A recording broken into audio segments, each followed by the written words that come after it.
abrite-moi, abrite-moi.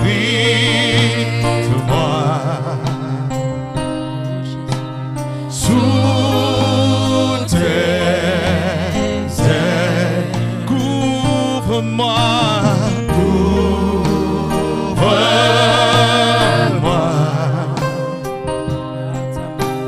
Par ta main puissante, même si les océans se déchaînent, je les traverserai avec toi. Père, tu domines la tempête. Je suis tranquille car tu es là. Je suis tranquille car tu es là. Mon Jésus seul. Mon Jésus seul. Je me confie. Il me donne.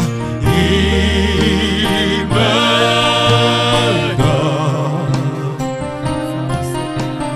force, calme et puissance. Même si les océans se déchaînent, je les traverserai avec toi. Seigneur, tu domines la tempête. Je suis tranquille, car tu es là. Je suis tranquille. Seigneur, nous voulons te rendre grâce pour ta présence. Ta présence nous rassure. Ta présence nous tranquillise. Ce matin, remplis ce lieu de ta gloire. Que ton règne vienne, Jésus. Que ta volonté soit faite sur cet instant comme elle est faite au ciel. Oh, fais descendre ta gloire, la puissance de ton esprit. Fais descendre ton feu au milieu de nous, dans le nom de Jésus-Christ de Nazareth. Fais descendre ton feu dans nos cœurs, Seigneur. Embrasse ce lieu de ta présence, Seigneur. Alléluia. Que ton feu nous embrasse ce matin. Au nom puissant de Jésus-Christ, nous te donnons toute la gloire. À toi toute la majesté. Au nom de Jésus. Amen. Amen. Que Dieu nous bénisse. Alléluia. Nous sommes dans la joie de vous retrouver. Amen. Voilà, donc nous sortons d'un programme intense, 12 jours, alléluia, où le Seigneur nous a bénis. Et le dernier jour, nous avions eu un temps de prière avec le pasteur Marius, où vraiment le Seigneur nous a encore fait du bien. Que Dieu soit béni. Voilà, ce matin, nous parlerons de l'intimité avec Dieu. Amen. Voilà, de l'intimité avec Dieu. Matthieu chapitre 6, verset 6, la Bible dit, Matthieu chapitre 6, verset 6. Quand tu pries, entre dans ta chambre, ferme la porte et prie ton Père qui est là dans le lieu secret. Et ton Père qui voit dans le lieu secret te le rendra. Amen. Alléluia. La Bible nous parle ici, vous savez, lorsque la Bible répète plusieurs fois dans un passage, la Bible revient sur un mot. Il est important de marquer un arrêt et de voir, de scruter ce mot pour voir ce que Dieu veut nous dire à travers sa parole. Et ici, le mot qui revient et que nous avons lu, le Seigneur dit, il apprend à ses disciples comment prier et il leur dit la forme sous laquelle il faut prier. Il leur dit, lorsque vous priez, enfermez-vous dans votre chambre et le Père qui est dans le lieu secret, il utilise 2 fois ce mot, le lieu secret, vous le rendra. Amen. Donc, Jésus nous dit ici qu'il y a un lieu secret. Qui parle de lieu secret, parle d'un lieu qui n'est pas forcément accessible de tous, d'un lieu spécial dans lequel Dieu se tient et dans lequel Dieu attend qu'on aille le retrouver. Et Dieu veut nous attirer dans ce lieu secret, un lieu de rencontre avec lui, un lieu d'échange, un lieu de communion, un lieu dans lequel nous pouvons exprimer nos sentiments, nos émotions, nos peurs, nos craintes, un lieu dans lequel nous pouvons étaler les secrets les plus profonds, les secrets les plus profonds de nos cœurs, un lieu dans lequel nous pouvons l'entendre, l'écouter, et un lieu dans lequel également le Seigneur vient nous rencontrer. Quel est donc ce lieu secret ? Ce lieu est évoqué également dans le psaume 91. La Bible dit « Celui qui demeure sous l'abri du Très-Haut repose à l'ombre du Tout-Puissant ». Et dans la version anglaise, la version d'origine, c'est « He who dwelleth in the secret place of the Lord ». Ça veut dire celui qui demeure dans le lieu secret du Seigneur. Et donc, il est question ici d'un lieu inatteignable par le commun des mortels et qui est atteignable pour nous, enfants de Dieu. Amen. Quel est donc ce lieu secret? Vous savez, je vais partir d'un constat que nous pouvons tous observer autour de nous. Nous vivons à une époque où notre génération est attachée au numérique, où nous passons le plus clair de notre temps. Vous savez, lorsque tu as un iPhone ou n'importe quel portable, il te donne le temps. Et généralement, nous passons beaucoup de temps sur les réseaux sociaux, sur nos smartphones, nos tablettes. Nous passons tellement de temps que deux personnes peuvent être dans une même maison et l'autre et ne pas connaître l'autre. Les hommes n'ont plus de relation entre eux. Les hommes ne se parlent plus, ne se connaissent plus parce que nous passons le plus clair, notre meilleur ami aujourd'hui est notre téléphone portable. Et ce qui a également une conséquence sur notre relation avec le Seigneur. Si deux personnes peuvent être dans une maison et ne pas se connaître, on le voit également au niveau des époux, des personnes qui vivent ensemble, beaucoup ne communiquent plus, il n'y a plus de relation et bien plus, nous n'avons plus de relation avec Dieu. Or, Dieu nous invite à nous rapprocher de lui. Jésus dit, lorsque vous priez, allez dans un lieu secret pour vous rapprocher de nous. Et dans Jacques 4, verset 8, Jésus nous dit dans sa parole, approchez-vous, à travers l'apôtre Jacques, il dit approchez-vous de lui. Et dans Osée 4, verset 6, la Bible dit, connaissez l'Éternel, verset 4 à 6, connaissez l'Éternel, cherchez à connaître Dieu. Et donc Dieu veut que nous puissions le connaître et Dieu veut que nous puissions s'approcher de lui. Et ce niveau d'intimité que Dieu recherche avec nous est extrêmement important parce qu'il va déterminer notre destinée. Il va déterminer le cours de notre vie. Il va déterminer aussi notre capacité à entrer pleinement dans une vie épanouie. Que ce soit pour le choix de ton mari, que ce soit pour le choix de ta conjointe, que ce soit le choix à prendre pour l'orientation de ta famille, tu as besoin d'avoir une intimité avec le Seigneur. Dans ce passage, dans cette prédication, nous partirons de l'histoire du peuple d'Israël lorsque le peuple d'Israël est sorti de Canaan, de l'Égypte plutôt, pour aller à Canaan. Nous partirons de cette histoire pour pouvoir décrire les niveaux d'intimité avec le Seigneur. Dans Exode chapitre 19, versets 4 à 6, le Seigneur va dire au peuple d'Israël, je vous ai fait sortir de l'Égypte pour un but. Il va lever le voile sur le but pour lequel il les a enlevés de la captivité et pour lequel il les mène à Canaan.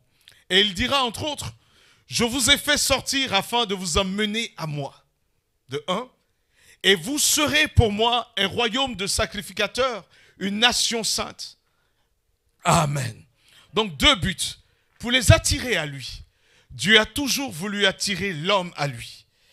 Et il dit dans ce passage, vous serez pour moi un royaume de sacrificateurs. C'est-à-dire que le peuple de Dieu, Dieu appelle son peuple à être constitué entièrement de sacrificateurs, à être un sacerdoce royal et une nation sainte. Et vous savez, je ne vais pas rentrer forcément dans des définitions théologiques du mot sacrificateur, mais ce qui est à retenir, c'est qu'un sacrificateur, c'est essentiellement quelqu'un qui s'approche du Seigneur, qui est consacré à Dieu et qui a une relation avec Dieu et qui sert Dieu, qui entend Dieu et qui restitue les paroles du Seigneur. L'objectif du Seigneur, c'est que nous puissions être proches de lui et que nous puissions constamment nous tenir dans sa présence. Et cet objectif est réaffirmé dans le Nouveau Testament, dans 1 Pierre chapitre 2, verset 9, où le Seigneur rappelle encore qu'il veut que nous soyons un royaume de sacrificateurs et un sacerdoce royal. À travers ce message, Dieu veut que nous comprenions qu'une église mature n'est pas forcément une église qui croit numériquement, mais une église qui est faite de sacrificateurs, d'hommes et femmes, qui ont une intimité véritable avec Dieu. Notre Père qui est dans les cieux désire que ses enfants puissent s'approcher de lui, puissent passer les étapes de l'intimité pour avoir une intimité profonde avec lui. J'ai répertorié 4 niveaux d'intimité à travers la relation que Dieu va avoir avec son peuple Israël. Le premier niveau d'intimité, on le retrouve dans Exode chapitre 19, on le retrouve à travers Exode chapitre 19, verset 11, où le Seigneur déclare qu'il soit prêt pour le 3e jour, car le 3e jour, l'Éternel descendra aux yeux de tout le peuple sur la montagne de Sinaï, et tu fixeras au peuple des limites tout alentour. Dieu fait sortir son peuple de l'Égypte et il dit à Moïse, prépare le peuple, qu'ils se sanctifient parce que je viendrai les rencontrer. Mais quand ils viendront, établis une limite, établis un lieu qu'ils n'auront pas la possibilité de dépasser. Vous savez, Dieu appelle le peuple et il leur dit d'établir une limite, ce qui peut paraître paradoxal, mais avec Dieu, rien n'est paradoxal. Et pour comprendre pourquoi Dieu établit une limite, il faut lire le psaume 103, verset 7. Et la Bible dit qu'il a manifesté à Moïse ses voies et ses œuvres au peuple d'Israël. Le peuple n'était pas intéressé par Dieu. Le peuple était intéressé par les œuvres de Dieu et non la présence de Dieu. D'où le tumulte qu'on va observer dans leur relation avec Dieu. On voit un peuple qui loue Dieu quand tout se passe bien, quand tout va bien, quand le peuple voit ses besoins pourvus, le peuple adore Dieu, quand il voit des miracles, mais il se met à murmurer, à se rébeller contre Dieu dans l'épreuve. Il succombe à la tentation quand suivant cette tentation. Et on le voit également, par la suite, le peuple va dire à Moïse, dans Exode chapitre 20, verset 19, le peuple dit à Moïse, Moïse, parle-nous toi-même et nous écouterons. Mais que Dieu ne nous parle point de peur que nous mourions. Le peuple ne voulait pas entendre Dieu, mais voulait que Moïse écoute Dieu et que Moïse vienne leur parler. Le peuple savait. Ils disent à Moïse, Moïse, si nous écoutons Dieu, nous entendons Dieu, nous allons mourir. Effectivement, personne ne peut entendre Dieu. Personne ne peut entrer dans la présence de Dieu. Personne ne peut être touché par Dieu et rester vivant. Et spirituellement, c'est cela. Le peuple savait que toucher Dieu a un prix, c'est la mort. Avoir une intimité avec Dieu suppose que tu meurs par rapport à ton ancienne nature. Avoir une intimité avec Dieu suppose que tu abandonnes ta vieille manière de vivre pour pouvoir marcher selon les préceptes de Dieu. Toucher Dieu, s'approcher du Seigneur suppose que tu ne décides plus, tu ne t'appartiennes plus en toi, que tu sois crucifié comme l'apôtre Paul le dit dans Galates 2, verset 20. Si je vis, ce n'est plus moi qui vis, c'est Christ qui vit en moi. J'ai été crucifié avec lui. Sans l'expérience de la croix, on ne peut avoir une véritable intimité avec Dieu. Si tu désires une intimité avec Dieu, meurs en toi-même et laisse Christ vivre en toi. Et ils diront encore, Moïse, parle-nous toi-même. Pourquoi? Vous savez, beaucoup de chrétiens ne veulent pas entendre Dieu, ne veulent pas payer le prix de l'intimité, de la vie de prière, de la consécration devant Dieu. Ils se cherchent des Moïse, des prophètes, des hommes de Dieu, des personnes qui seront l'intermédiaire, qui vont payer le prix. Et vous voyez, dans certaines sociétés, à chacun son pasteur, à chacun son prophète, à chacun son homme de Dieu. On le paye spécialement pour qu'il prophétise sur nos vies. Mais ce n'est pas le cas ici. Alléluia. Amen. Nous croyons que si vous cherchez la face de Dieu, Dieu se laissera trouver par vous. Nous croyons que le seul intermédiaire entre Dieu et les hommes, c'est Jésus-Christ de Nazareth, qui a donné sa vie à la croix, qui est mort et qui est ressuscité le 3e jour. Nul ne vient au Père que par lui. Alléluia. Il est le chemin, la vérité et la vie. Jésus-Christ est le chemin. Et Dieu À travers la mort de Jésus, Jésus a ouvert un chemin. Dans Hébreux chapitre 10, verset 19, la Bible dit, par son corps qui était un voile, il s'est donné à la croix pour que toi et moi, nous ayons une libre entrée dans le sanctuaire céleste. S'approcher de Dieu demande qu'on puisse le chercher pour lui-même, non pas pour ses miracles. Imagine un père dont les enfants ne l'approchent que pour dire « Papa, donne, papa, donne ». Pas de langage. Donne-moi, donne-moi, donne-moi, donne-moi, donne-moi. D'autres, leur prière, Seigneur, donne-moi, donne-moi. Ils ont une liste de courses. Ils pensent que c'est, ils vont à Carrefour, à Géant, ils vont à Auchan avec leur caddie. Seigneur, donne, donne, donne, donne ici, donne ça, donne ça. Mais Dieu désire que son peuple le connaisse. Dieu désire que son peuple le cherche pour lui-même. Dieu désire que son peuple puisse l'aimer profondément. Vous savez, la Bible dit que parce que le peuple s'est mis dans cette disposition, beaucoup d'entre eux tombèrent dans le désert et n'entreront pas dans la terre promise. Vous savez, lorsque tu es un spectateur, c'est le premier niveau, spectateur. Tu assistes, tu regardes, mais tu ne cherches pas la profondeur avec Dieu. Tu recherches les miracles. Quand on dit miracle ici, tu cours. On dit miracle là, tu cours. On dit homme de Dieu, tu cherches les hommes de Dieu puissants. C'est toi qui les hiérarchises. Tu les classes. Tu peux classer tel homme de Dieu est plus puissant que l'autre. Mais Jésus veut se laisser connaître par toi et par moi. Amen. Dieu cherche une relation de père et fils avec toi, de père et fille avec toi. Dieu désire un contact avec lui. Dieu désire te faire ressentir son amour, te dire combien il t'aime. Dieu veut prendre du temps avec toi. Le Seigneur t'aime profondément. Amen. Va plus loin que la demande, les requêtes. Le deuxième niveau, c'est l'expérience sans la transformation. Et on le retrouve à travers Exode chapitre 24, verset 9 au verset 11. La Bible dit, Moïse monta avec Aaron, Nadab, Abihu et les 70 anciens d'Israël. Verset 10. Ils virent le Dieu d'Israël. Ils ont vu Dieu. Amen. Et sous leurs pieds, c'était comme un ouvrage de saphir, transparent, comme le ciel lui-même dans sa pureté. Il n'étendit point sa main sur l'élite d'Israël. Ils virent Dieu. Et à ce niveau-là, on retrouve les 70 anciens d'Israël. Au premier niveau, ils étaient plusieurs milliers, près de 600 000.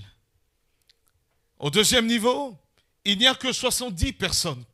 C'est pourquoi la Bible dit, il y a beaucoup d'appelés, mais il y aura peu d'élus.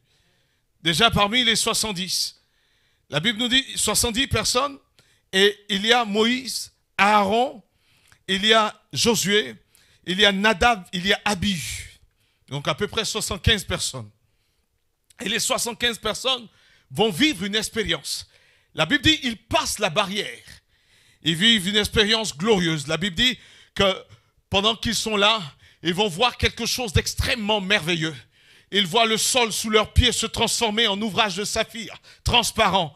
Ils expérimentent la gloire de Dieu. Ils s'asseyent, ils boivent, se délectent de la présence de Dieu. Mais la Bible dira plus tard que beaucoup parmi eux vont se perdre, dont Nadab, Abihu, Aaron, tous ceux-là, les anciens d'Israël, se perdront en chemin.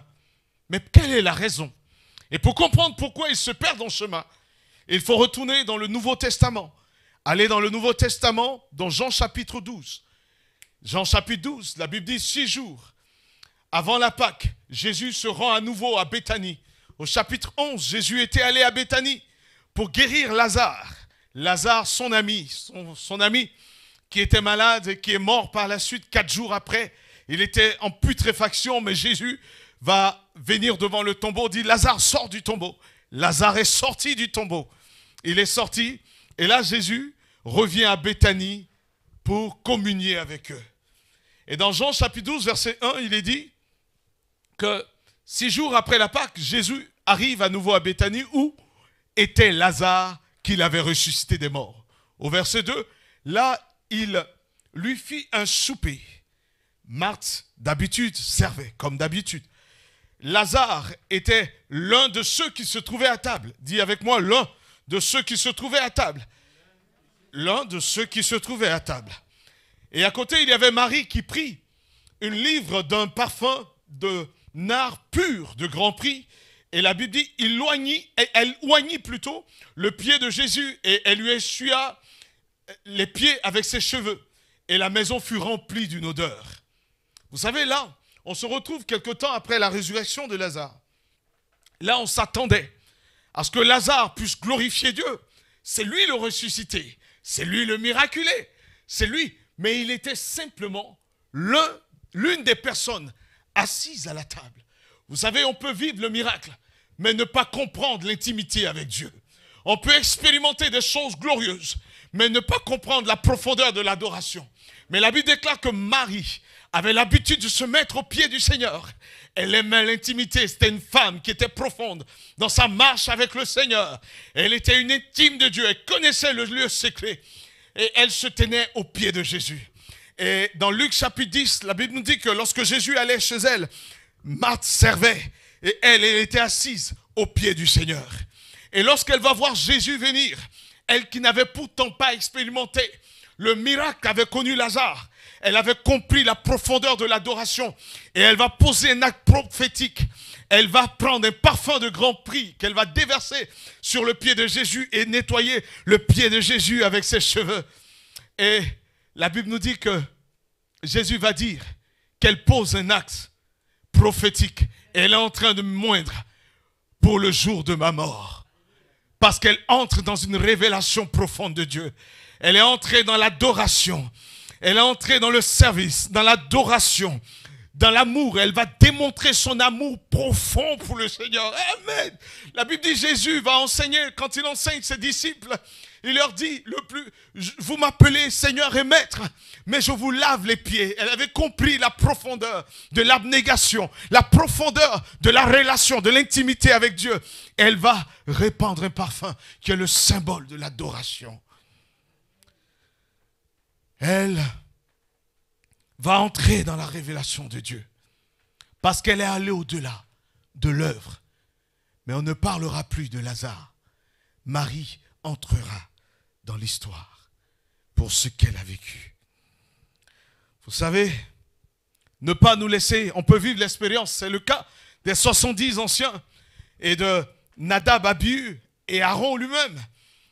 La Bible dit que Nadab et Abihu dans Lévitique chapitre 10 vont venir dans la présence de Dieu avec un feu étranger qui est le symbole du péché, de la compromission, du péché, de l'iniquité. Vous savez, vivre le miracle de Dieu ne veut pas dire que nous sommes agréés de Dieu. Avoir prié pour un malade qui soit guéri ne fait pas de nous quelqu'un d'aimé de Dieu. Prêcher la parole ne fait pas de nous de vrais serviteurs de Dieu. Amen. La Bible déclare qu'on les reconnaîtra par leurs œuvres. Nadab et Abihu, alors qu'ils avaient connu l'expérience, n'étaient pas transformés. Ils ne vont pas considérer le sacré et la présence de Dieu. Et alors ils vont trouver la mort dans la présence de Dieu. Aaron également, bien qu'il ait vécu cette expérience avec Dieu, la Bible nous dit Aaron va va laisser le peuple devenir incontrôlable. Dans Exode chapitre 32, il va laisser le peuple se compromettre parce que Aaron aimait plaire plus au peuple, a préféré plaire au peuple que de plaire à Dieu. Et le peuple va faire le veau d'or. Aaron va perdre, alors qu'il était appelé à la succession de Moïse. Il va perdre la succession parce qu'il n'a pas obéi au Seigneur. Vous savez, la Bible dit dans Matthieu chapitre 7, beaucoup diront ce jour-là, n'avons-nous pas prophétisé en ton nom? N'avons-nous pas guéri les malades en ton nom? Moi je rajoute un peu, hein? Amen. Mais le Seigneur dira, arrière de moi, je ne vous ai point connu, ouvriers d'iniquité. On peut venir à l'église, mais cela ne nous garantit pas que nous aurons la vie éternelle. La Bible dit, beaucoup de ces 70 vont périr dans le désert et ne pas connaître Canaan à cause de l'iniquité et à cause du péché. Vous savez, ce n'est qu'une question de temps. Avoir l'expérience sans la transformation peut entraîner la malédiction. Avoir l'expérience sans la transformation profonde du caractère.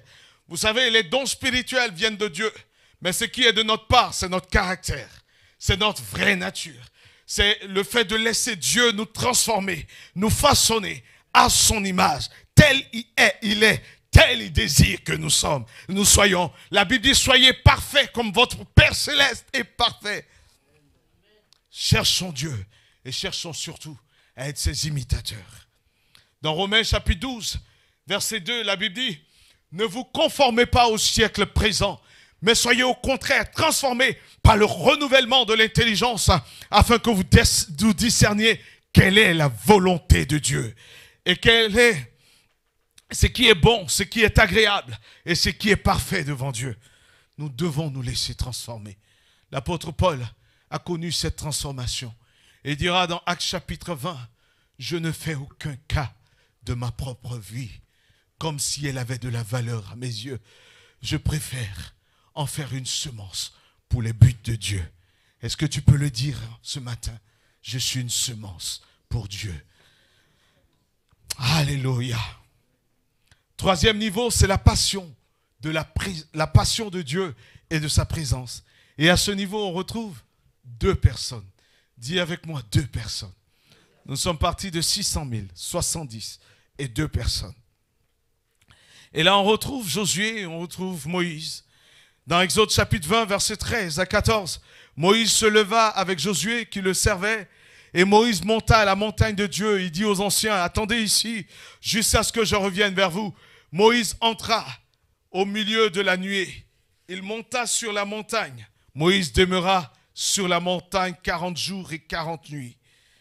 Et Exode 33, verset 10, tout le peuple voyait la colonne de nuée qui s'arrêtait sur la tente. Tout le peuple se levait et se prosternait à l'entrée de la tente. Verset 11. L'Éternel parlait à Moïse face à face comme un homme à son ami, puis Moïse retournait au camp.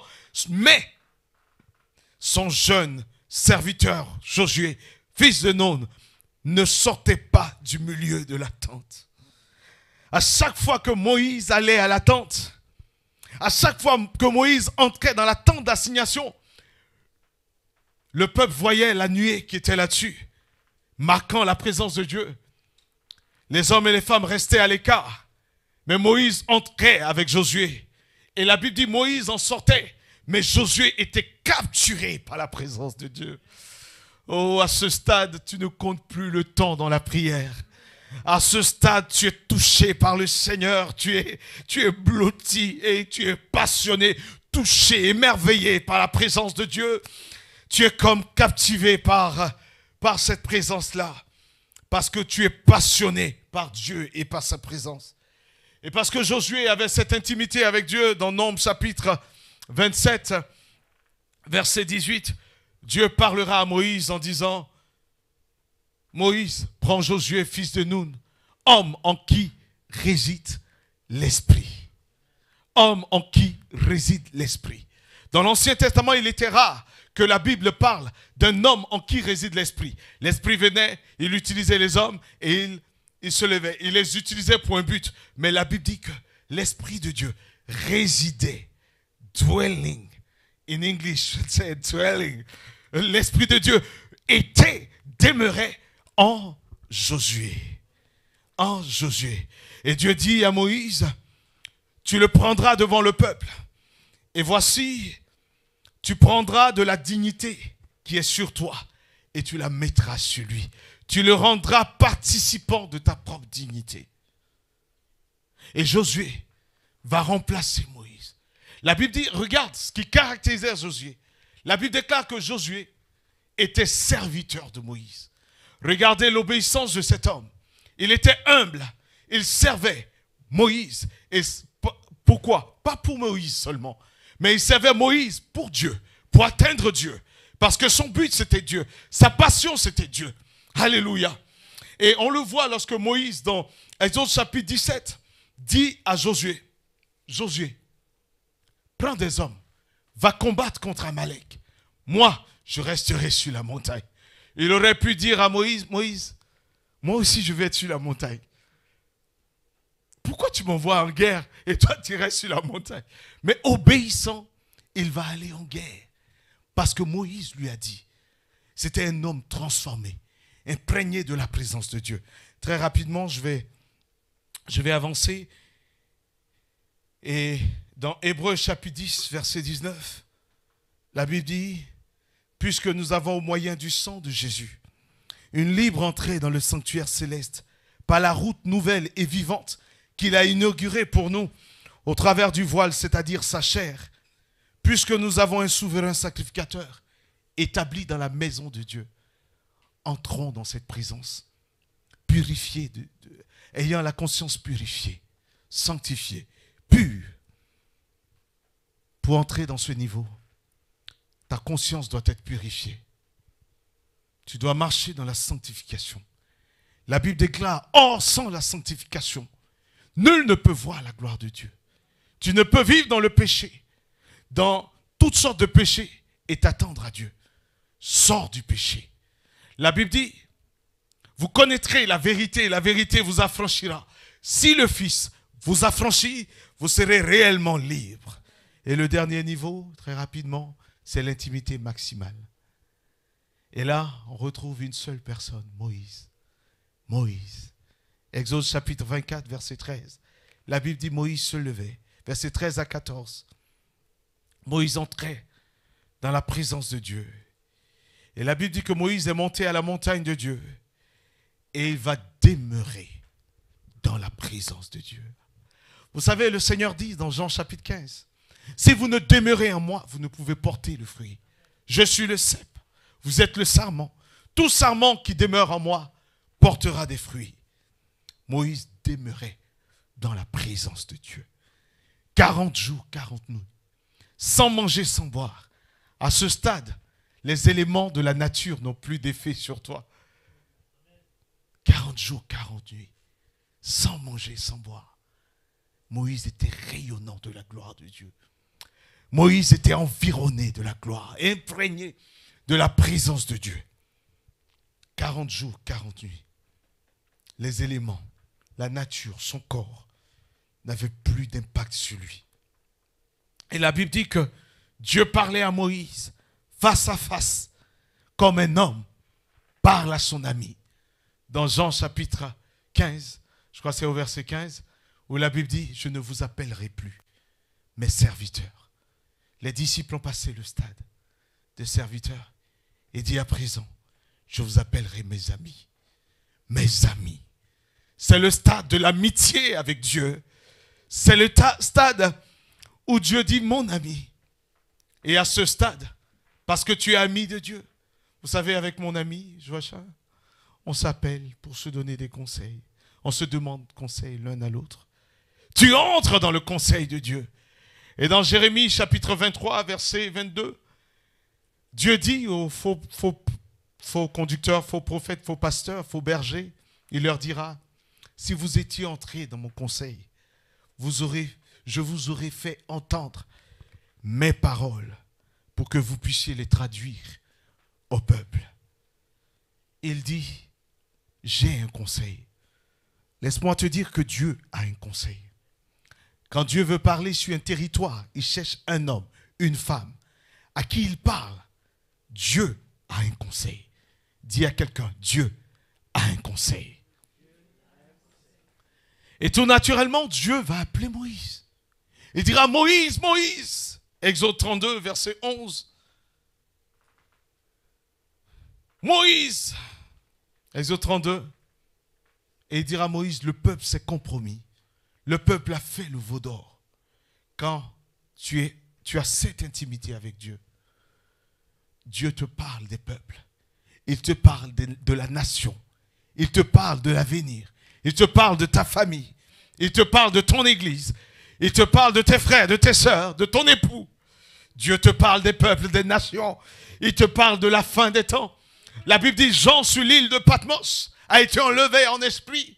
Et Jean va voir des choses extraordinaires, indicibles, que l'œil n'a jamais vues. Des choses extraordinaires. Vous savez, lisez le livre d'Apocalypse. Et puis, ce n'est pas une publicité, il ne me verse rien. Et regardez le CD Apocalypse. Je dis, mais si le CD m'émerveille comme ça, mais qu'est-ce que Jean a pu vivre? Qu'est-ce que l'apôtre Jean a pu vivre? Parce qu'il était dans le conseil de Dieu.